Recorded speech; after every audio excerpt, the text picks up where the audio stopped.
Hello दोस्तों, good morning, नमस्कार। आप सभी का स्वागत है एक बार फिर से आप सभी के अपने यूट्यूब चैनल परीक्षा की शिक्षा में। आई होप कि आप सभी अच्छे होंगे। आपकी जो तैयारी है बढ़िया तरीके से चल रही है। तो जो बच्चे क्लास में फर्स्ट टाइम है, पहली बार नए हो, सभी को बताते हैं हमारे चैनल की बीएड परीक्षा 2024 का तैयारी जो है रेगुलर बेसिस पे करवाई जा रही है। तो जिसे भी तैयारी पूरी करनी है, चैनल को सब्सक्राइब करके हमारे साथ जुड़े रहिए, ठीक है। और जुड़ जाइए, जिसने अभी तक सब्सक्राइब नहीं किया जुड़ जाइए सब्सक्राइब करके, ठीक है।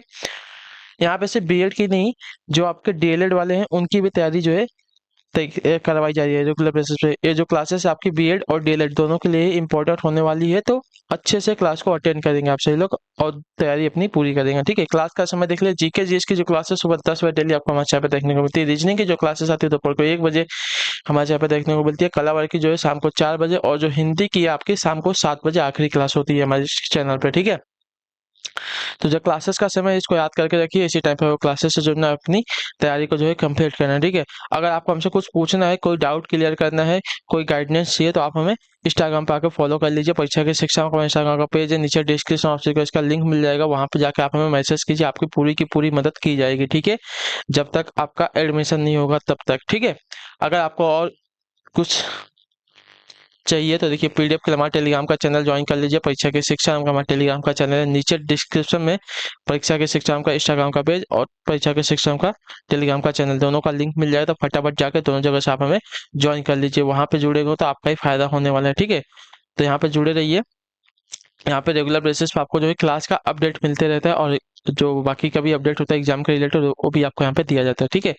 तो चलिए क्लास स्टार्ट करें। ध्यान से क्वेश्चन को देख के उत्तर देते हुए चलेंगे। सही सही उत्तर क्या हो जाएगा, ठीक है साथियों। चलिए देखते हैं क्या क्या दिया गया है। क्वेश्चन नंबर 1 आपका देखिए, भारत के किस प्रसिद्ध क्रिकेट खिलाड़ी का जन्म एक लकड़ी व्यापारी के यहाँ हुआ था, बताइए। भारत के किस प्रसिद्ध क्रिकेट खिलाड़ी का जो जन्म है एक लकड़ी व्यापारी के यहाँ हुआ था? कपिल देव का, सुनील गावस्कर का, सीके नायडू का, या रवि शास्त्री का? इसका राइट आंसर क्या हो जाएगा साथियों? तो इसका ऑप्शन नंबर ए राइट हो जाएगा, कपिल देव जी का, ठीक है। जो आपका दिया गया यहाँ पे ए वाला विकल्प आपका राइट आंसर है, ठीक है। भारत के किस प्रसिद्ध क्रिकेट खिलाड़ी का? तो कपिल देव का जो जन्म है एक लकड़ी व्यापारी के यहाँ हुआ था, ठीक है। क्लियर सभी को। अगले क्वेश्चन बढ़ेंगे, आपका दूसरा नंबर है, the golden city of thousand temple किससे कहा जाता है, बताइए। The golden city of thousand temple जो है किसे कहा जाता है? इसका राइट आंसर क्या होगा साथियों?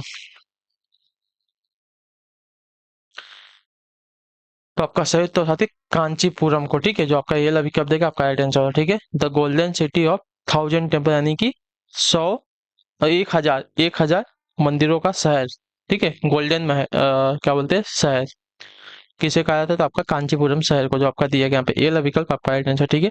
अगले क्वेश्चन बढ़ेंगे, तीसरा नंबर क्या देगा? विश्व का सबसे बड़ा नदी द्वीप माजुली होगा, पाजुली रही है, मांजुली का निर्माण करने वाली नदी कौन सी, बताइए। विश्व का सबसे बड़ा नदी द्वीप माजुली का निर्माण करने वाली नदी कौन सी है? इसका राइट आंसर क्या हो जाएगा? कृष्णा नदी है, कावेरी नदी है, गोदावरी नदी है, या ब्रह्मपुत्र नदी है? तो आपका सही उत्तर साथियों ब्रह्मपुत्र नदी, जो आपका डी वाला विकल्प देगा आपका राइट आंसर, ठीक है। विश्व का सबसे बड़ा नदी द्वीप माजुली का निर्माण करने वाली आपकी जो नदी है साथियों, ब्रह्मपुत्र नदी है। तो जो आपका दिया गया यहाँ पे डी वाला विकल्प आपका राइट आंसर हो जाएगा, ठीक है। क्लियर हो गया इसके बारे में। चलेंगे अगले क्वेश्चन पर, ध्यान से देखेंगे क्या दिया गया, बताने की कोशिश करेंगे। आपका चौथा नंबर प्रश्न, ठीक है। क्या दिया गया? पांडु ने शिकार करते समय मृग के रूप में भूलवश किस ऋषि की हत्या कर दी, जिन्होंने तत्पश्चात पांडु को जो है श्राप दिया था, बताइए।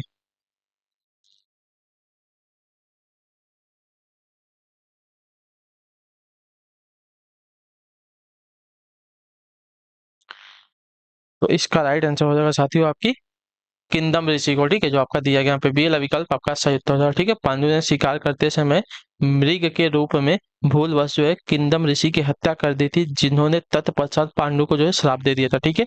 अगले क्वेश्चन बढ़ेगा, आपका पांचवा नंबर है। उत्तर देने की कोशिश करेंगे साथियों। सही उत्तर क्या हो जाएगा? पूछा आपका लोकप्रिय कवि अमीर खुसरो का जो जन्म स्थान कौन सा है, बताइए।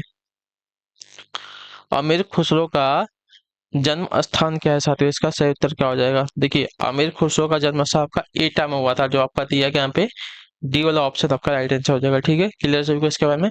अगला क्वेश्चन देखें, आपका छठा नंबर है, बताइए राइट आंसर क्या हो जाएगा? महाभारत में संकर्षण किसका नाम था, बताइए। महाभारत में संकर्षण किसका नाम था? इसका राइट आंसर क्या हो जाएगा?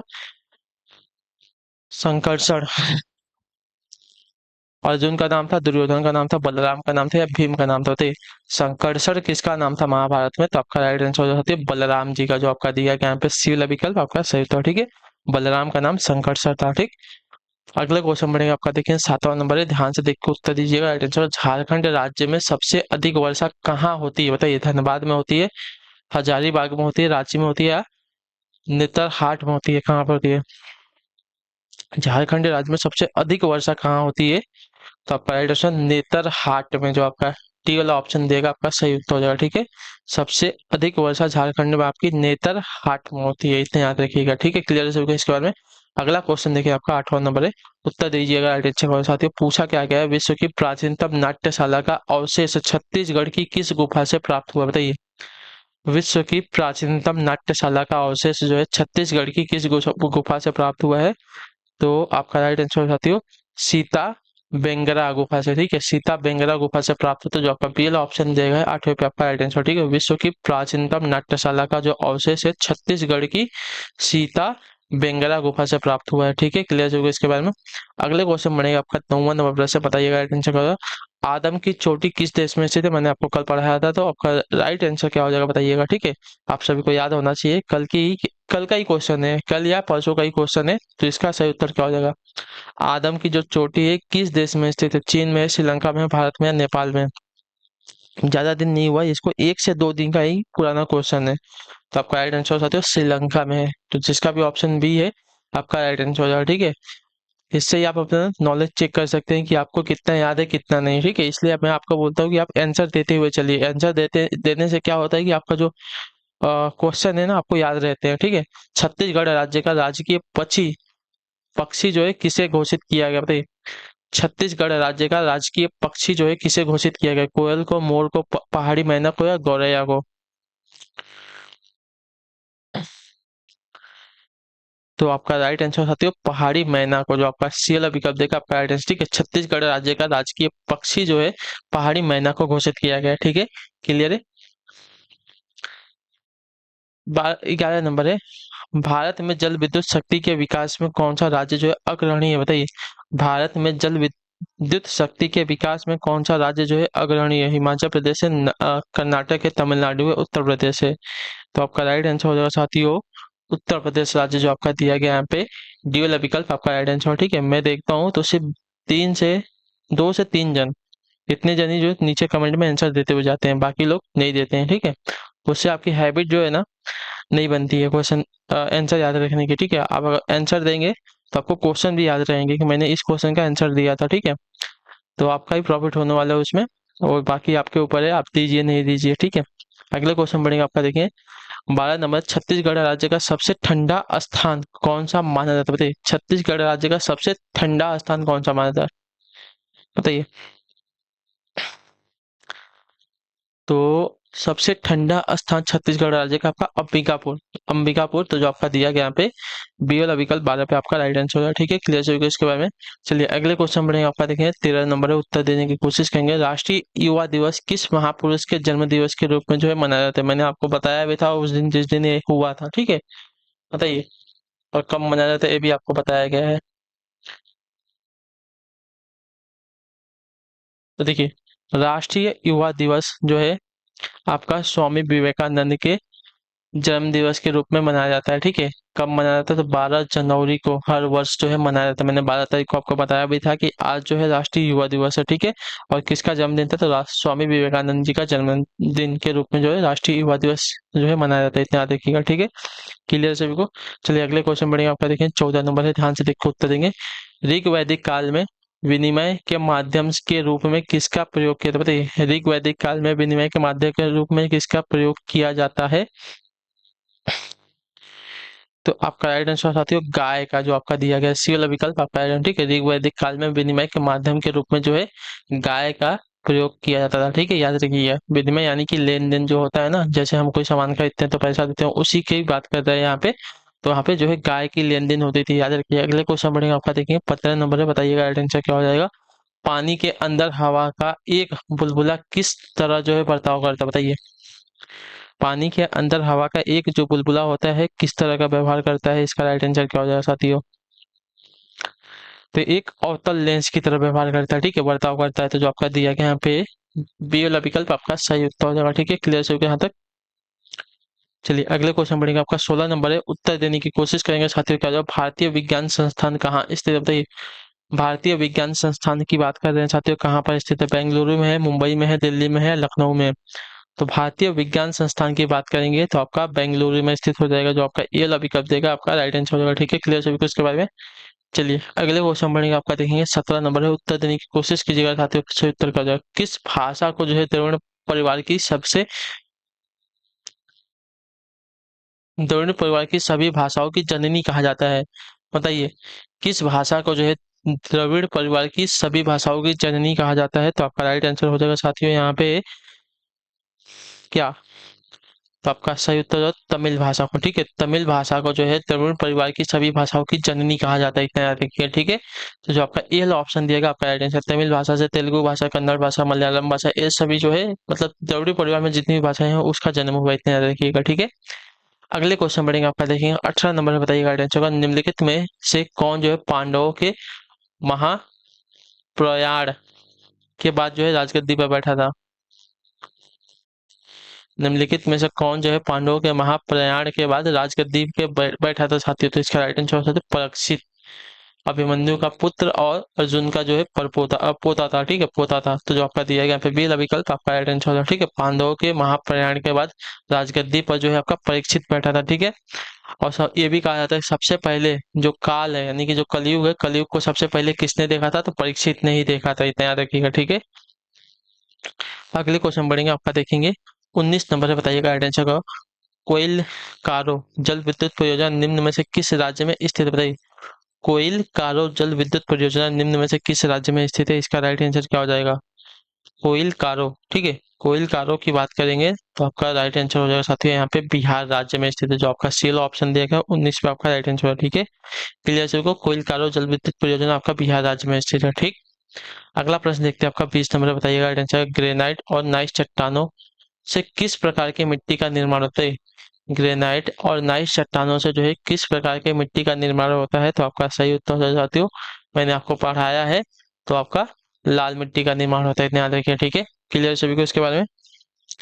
ग्रेनाइट और नाइस चट्टानों से जो है लाल मिट्टी का निर्माण होता है, इतना याद रखिएगा, ठीक है, क्लियर सभी को। इनके विघटन के बाद जो आपकी लाल मिट्टी का निर्माण होता है। अगले क्वेश्चन बढ़ेंगे, आपका देखिए 21 नंबर, अर्जुन के पुत्र अभिमन्यु किसके अवतार थे? बताइए अर्जुन के जो पुत्र थे अभिमन्यु किसके अवतार थे? इसका सही उत्तर क्या हो जाएगा साथियों? तो आपका राइट आंसर है चंद्रमा के पुत्र वर्चा के, जो आपका दिया गया यहाँ पे बी वाला विकल्प आपका राइट आंसर होगा, ठीक है, क्लियर सभी को इसके बाद 21 पे आपका बी वाला राइट आंसर, ठीक है। अर्जुन के पुत्र जो है अभिमन्यु जो है चंद्रमा के पुत्र वर्चा के अवतार थे, ठीक है, क्लियर सभी का यहाँ तक। अगले क्वेश्चन बढ़ेंगे, आपका देखिए 22 नंबर पर उत्तर दीजिएगा राइट आंसर, गौतम बुद्ध को बोध गया में ज्ञान प्राप्त हुआ, उन्होंने अपना प्रथम उपदेश किस भाषा में दिया था? बताइए और कहाँ पर दिया था, आप लोग हमें बताएंगे, ठीक है। गौतम बुद्ध को जो है बोध गया में तो ज्ञान की प्राप्ति हो गई थी, ठीक है, तो उन्होंने अपना उपदेश जो है प्रथम उपदेश किस भाषा में और कहाँ पर दिया था? तो आपका राइट आंसर हो जाएगा साथियों प्रथम उपदेश जो था उन्होंने पाली भाषा में दिया था, और कहाँ दिया था? तो याद रखिएगा सारनाथ में दिया था, ठीक है, याद रखिएगा बनारस में जो आपका स्थित है सारनाथ, वहां पर उन्होंने अपना पहला उपदेश जो है पाली भाषा में दिया था, ठीक है, क्लियर हो जाएगा इसके बारे में। अगले क्वेश्चन बढ़ेगा, आपका देखेंगे 23 है, उत्तर दीजिएगा राइट आंसर, प्रसिद्ध संस्कृत महाकाव्य सौंदर सौंदरानंद के रचनाकार कौन थे? बताइए प्रसिद्ध संस्कृत महाकाव्य सौंदरानंद के रचनाकार कौन थे? तो आपका राइट आंसर हो जाएगा साथियों यहाँ पे अश्वघोष घोष, जो आपका ए वाला विकल्प देगा आपका राइट आंसर हो जाएगा, ठीक है, क्लियर। प्रसिद्ध संस्कृत महाकाव्य सौंदरानंद के रचनाकार आपके अश्वघोष घोष थे, तो जो आपका ये वाला ऑप्शन देगा 23 पे आपका राइट आंसर, ठीक है, क्लियर सभी इसके बारे में। चलिए अगले क्वेश्चन बढ़ेगा, आपका 24 नंबर बताइएगा राइट आंसर का। उमियम झील उमियम झील भारत के किस राज्य में स्थित है? बताइए उमियम झील जो है भारत के किस राज्य में स्थित है? तो उमियम झील आपका जो है भारत के मेघालय राज्य में, ठीक है, याद रखिए उमियम झील जो है भारत के मेघालय राज्य में स्थित है, जो आपका सी वाला ऑप्शन देगा 24 पे आपका राइट आंसर हो जाएगा, ठीक है, क्लियर सभी को इसके बारे में। चलिए अगला प्रश्न देखते हैं, 25 नंबर बताने की कोशिश करेंगे राइट आंसर का। भारत का एकमात्र तटवर्ती लोहा इस्पात संयंत्र कहाँ पर स्थित है? बताइए भारत का एकमात्र तटवर्ती लोहा इस्पात संयंत्र कहाँ पर स्थित है साथियों? इसका राइट आंसर क्या हो जाएगा? तो इसका सही उत्तर हो जाएगा साथियों आपका विशाखापट्टनम में जो आपका दिया गया यहाँ पे सी वाला विकल्प आपका राइट आंसर। ठीक है, भारत का एकमात्र तटवर्ती लोहा इस्पात संयंत्र जो आपको विशाखापट्टनम में स्थित है, जो आपका सी वाला ऑप्शन देगा आपका राइट आंसर हो जाएगा। ठीक है, क्लियर है। अगले क्वेश्चन बढ़ेंगे आपका 26 नंबर पे, बताइएगा राइट आंसर का। प्राचीन कथा ग्रंथ हितोपदेश किसके द्वारा लिखित है, बताइए। प्राचीन कथा ग्रंथ जो आपका हितोपदेश है किसके द्वारा लिखित है साथियों। यहाँ पे आपको ऑप्शन दिया गया, विष्णु शर्मा है, बाणभट्ट है, दंडी है या नारायण पंडित है। किसके द्वारा हितोपदेश लिखा गया है साथियों, बताइए। तो हितो उपदेश जो लिखा गया है साथियों आपका नारायण पंडित द्वारा लिखा था। ठीक है, नारायण पंडित द्वारा, तो जो आपका दिया गया यहाँ पे डी वाला विकल्प आपका सही उत्तर हो जाएगा। ठीक है, क्लियर हो गया इसके बारे में। अगले क्वेश्चन मिलेगा 27 नंबर, बताइएगा राइट आंसर का। श्राद्ध में किस पौधे का बिल्कुल भी प्रयोग नहीं किया जा सकता, बताइए। श्राद्ध में जो है किस पौधे का प्रयोग बिल्कुल भी नहीं किया जा सकता, केले का, आम का, तुलसी का या पीपल का। तो आपका राइट आंसर हो साथियों केले के पत्ते का, जो आपका दिया गया यहाँ पे ए वाला विकल्प आपका राइट आंसर हो जाएगा। ठीक है, क्लियर हो गया इसके बारे में। चलिए अगले क्वेश्चन बढ़ेगा आपका, देखेंगे 28 नंबर में, बताइएगा राइट आंसर का। जो पूछा गया आपका भारतीय रिजर्व बैंक का राष्ट्रीयकरण कब किया गया था, बताइए। भारतीय रिजर्व बैंक का जो है राष्ट्रीयकरण कब किया गया था, 1947 में, 1948 में, 1949 में या 1951 में। तो देखिए भारतीय रिजर्व बैंक का राष्ट्रीयकरण आपका कब किया गया था, तो आपका राइट आंसर 1949 ईस्वी में, जो आपका दिया गया सी वाला विकल्प आपका सही उत्तर हो जाएगा। ठीक है, क्लियर हो गया इसके बारे में। क्लियर है यहाँ तक।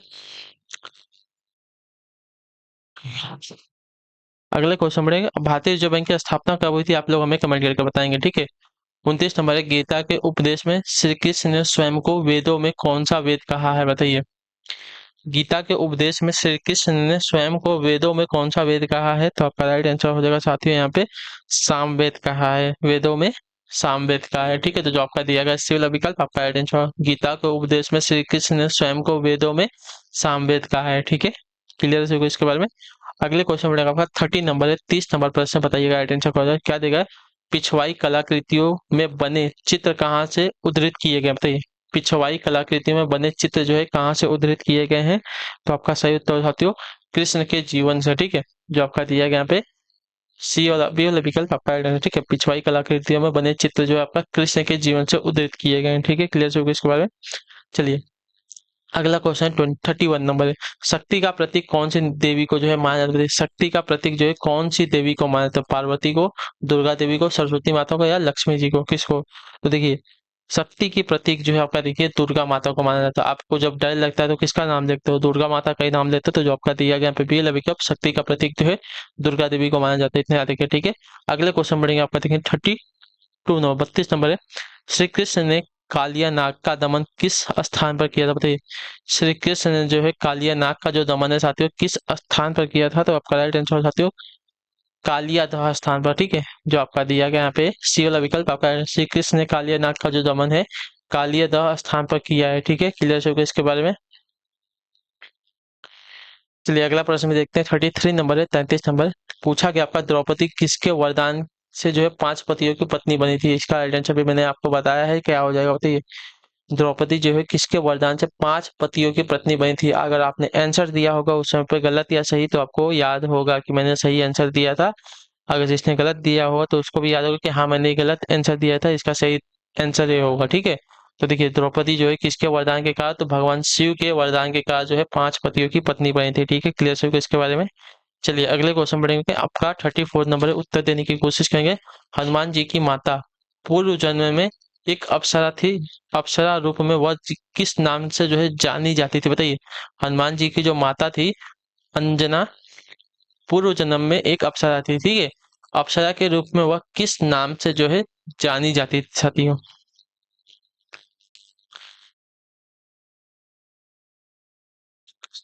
तो आपका राइट आंसर पुंजिक स्थली के नाम से, जो आपका दिया गया यहाँ पे बी वाला विकल्प आपका राइट आंसर। ठीक है, हनुमान की माता जो अंजना थी पूर्व जन्म में अप्सरा थी, अप्सरा के रूप में वह पुंजिक स्थली के नाम से जो है जानी जाती थी, जो आपका बेल अभी कब देगा है 34 पे आपका सही उत्तर। ठीक है, क्लियर सबको। अगले क्वेश्चन बढ़ेंगे आपका, देखेंगे 35 नंबर बताइएगा आंसर का। रावण मेरे पाँव को तुमने जिस प्रकार पकड़ा है, यदि ऐसे ही श्री राम के चरण पकड़ते तो तुम्हारा कल्याण हो जाता है। रावण से यह कथन किसने कहा था, बताइए। सुग्रीव ने, हनुमान ने, नील ने या अंगद ने।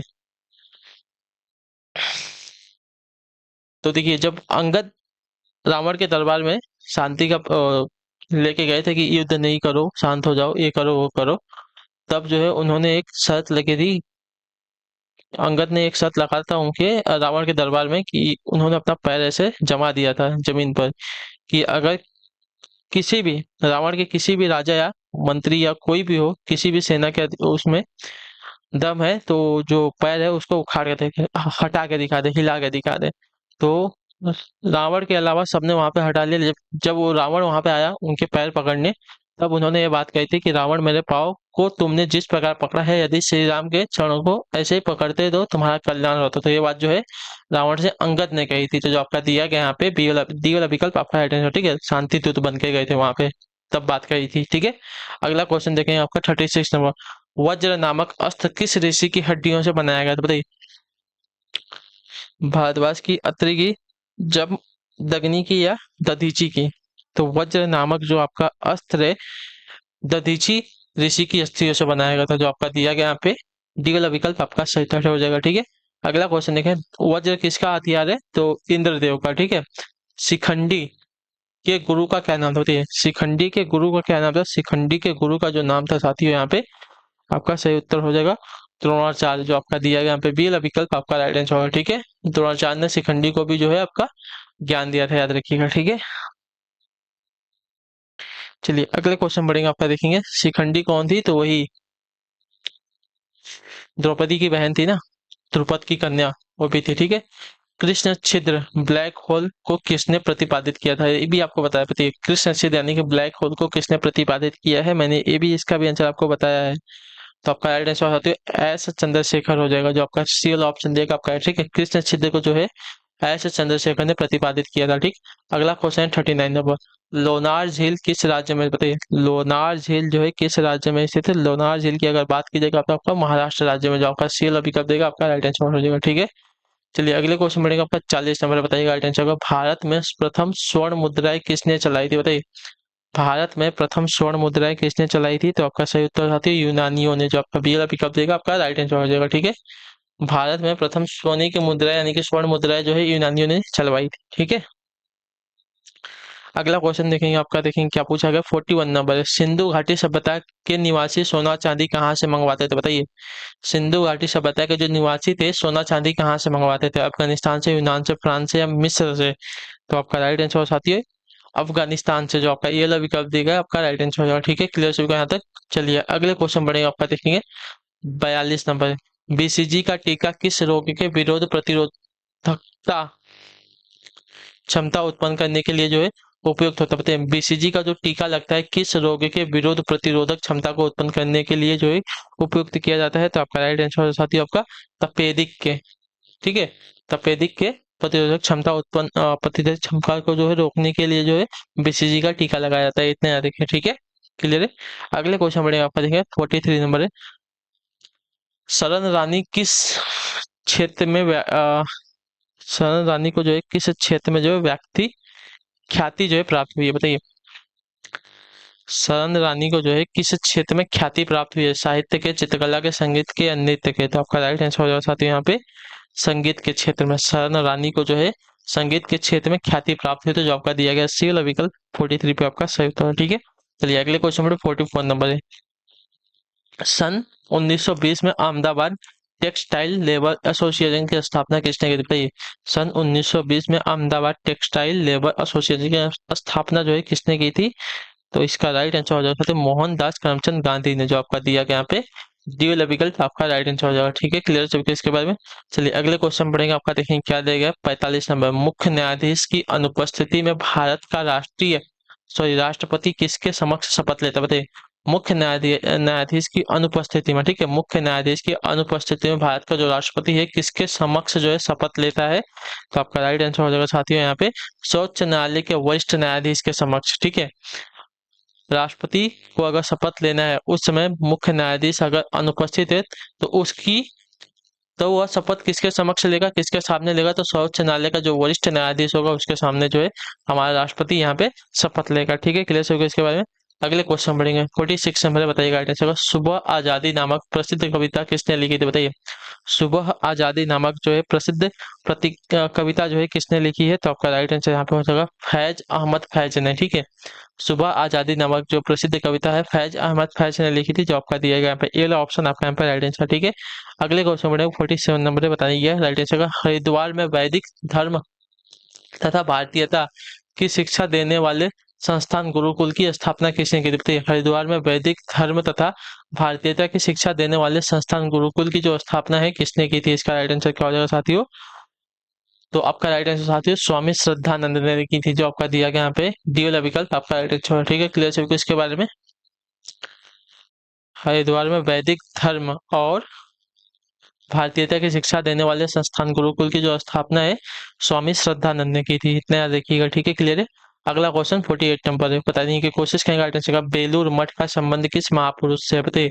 बेलूर मठ का जो संबंध है किस महापुरुष से है, तो बेलूर मठ का जो संबंध है साथियों आपका स्वामी विवेकानंद जी से हो जाएगा। ठीक है, जो आपका दिया गया यहाँ पे सी वाला विकल्प आपका राइट आंसर हो जाएगा। ठीक है, क्लियर होगा इसके बारे में। अगला क्वेश्चन देखें आपको 49 नंबर, सम्मुख का विलोम शब्द क्या हो जाएगा, बताइए। सम्मुख यानी कि जो मुख के सामने होता है उसको सम्मुख कहते हैं, तो इसका विलोम आपका हो जाएगा विमुख, यानी कि जो मुख के पीछे हो, मुख से पीछे होता है उसको विमुख कहेंगे। ठीक है, अगले क्वेश्चन बढ़ेंगे 50 नंबर, आखिरी क्वेश्चन बताइएगा राइट आंसर। जैन तीर्थकर महावीर स्वामी की मृत्यु किस नगर में हुई थी, बताइए। तो जैन तीर्थकर महावीर स्वामी की जो मृत्यु हुई थी साथियों पावापुरी में हुई थी, जो आपका सी वाला विकल्प देगा आपका राइट आंसर होगा। ठीक है, क्लियर होगा इसके बारे में। ठीक है, तो इसी के साथ जो आपकी क्लास है आज की यहीं पे कंप्लीट होती है। आई होप कि आपको जो क्लासेस आती हो अच्छी लगी, अच्छी क्लास को लाइक करें, चैनल पर पहले तो चैनल को सब्सक्राइब करें और हमें जो है कमेंट में अपनी राय क्लास के बारे में जरूर दें, आपको क्लास कैसी लग रही है। ठीक है, तो हम आपसे मिलते हैं आपकी अगली क्लास में, तब तक के लिए टाटा बाय बाय, जय हिंद जय भारत। आपसे क्लास से जुड़ने के लिए बहुत बहुत ही धन्यवाद साथियों।